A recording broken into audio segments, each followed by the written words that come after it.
Ели Темова вели дали е поефикасно ако вежбам на гладно.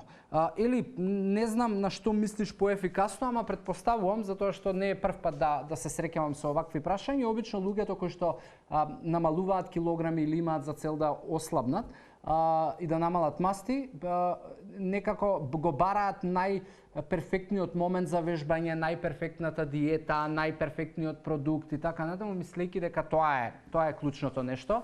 Но што се случува во такви ситуации? Многу често, бидејќи за топење на масти, дефинитивно науката покажала дека доколку вежбаме наутро, на гладно, ќе ги потрошиме резервите на гликоген складирани во мускули во црн дроб и при тоа ќе имаме поголеми шанси да намалиме мастно ткиво во поголеми количини за одреден период. И ако тој одреден период е 1 месец, тоа значи дека доколку ти вежбаш на гладно, можеби ќе успееш да намалиш 300 грама до 400 грама повеќе во спротивно од тоа да не вежбаш на гладно. Така да што сакам со ова да ти кажам? Многу често луѓето бркајќи го тој идеален момент, време за вежбање, продукти, диета и така натаму, не успеваат на долг рок да ги одржат навиките. Бидејќи ако тебе вежбањето ти е подобро да се случува во 6 попладне,